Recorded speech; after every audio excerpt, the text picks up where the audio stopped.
Hello, and welcome to Say It Naturally. If you've ever felt unsure about your pronunciation or hesitant about using your voice in English, you're in the right place. I'm Jenny. I'm an English pronunciation and neurolanguage coach. And in this podcast, I share insights, reflections, and simple ideas to help you feel more at ease, more confident, and more natural when you speak. And if you're a teacher, I'll also be sharing occasional teacher's notes you can take into your classroom. I'm really glad you're here. Before we begin, if you've found that this podcast supports you in some way, you're very welcome to follow or share it with someone who might find it helpful too. Thank you. Now, thinking about changing our idea of language from performance to progress. I think so often when we're learning a language, we think about how we can get it right rather than focusing on the meaning that we're trying to communicate with the person we're speaking with. This can make it feel like a performance. If you're acting in a play, you need to get that line just right.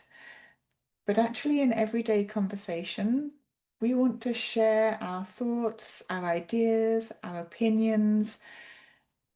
It's not about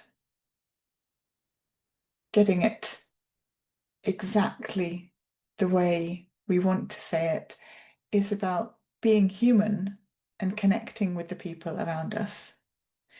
When we're focused on getting it right, this increases the pressure that we put on ourselves, and the brain is constantly self-monitoring, and these lead to hesitation or tension and reduced fluency. On the other hand, when we are paying attention to what we're doing, but just experimenting, playing with our voice, adjusting small bits over time, making small tweaks, this is where progress comes. It's not about perfect speech. It's about making that. It's about playing around with the language. And as I've said before, and will say again, I'm sure, small, consistent improvements in pronunciation build confidence much more effectively than those occasional moments that we see as perfect. Because really, perfection doesn't exist. We may have a phrase that we've said just right that one time, but most of the time our communication is imperfect, and that's what makes us human. It's what helps us connect to other human beings. And so the main message I want to share with you here is we want to change our focus from how do I sound to am I connecting and am I being understood? And this can change your experience of speaking a language or speaking another language, and also the results that you get in your communication. And if you're a teacher, here's a short teacher's note that you can take into your classroom. Many learners come into speaking activities feeling like they're being evaluated, even in supportive environments.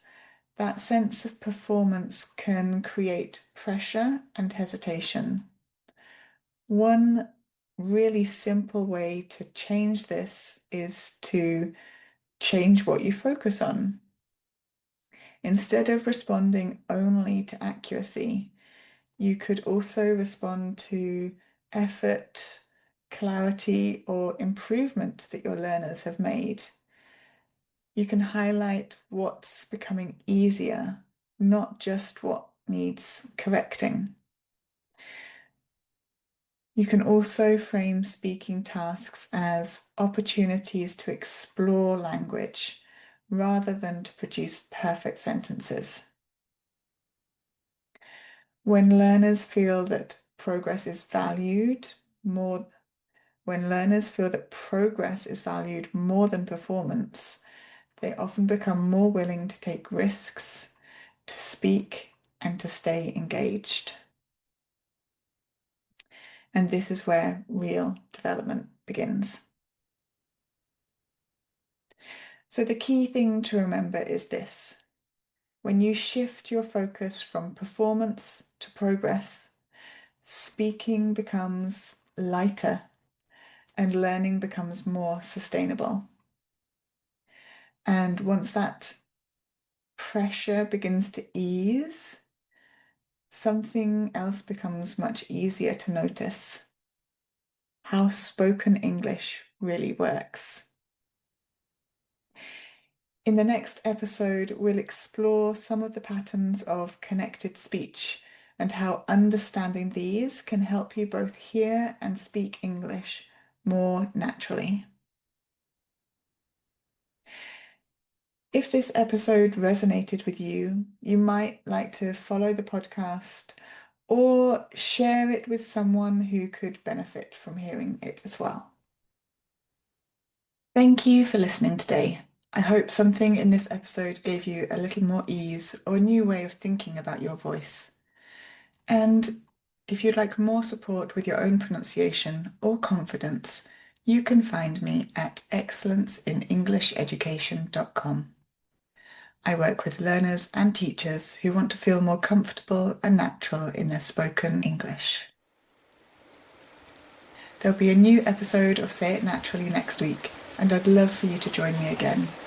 Until then, take care of yourself and your voice.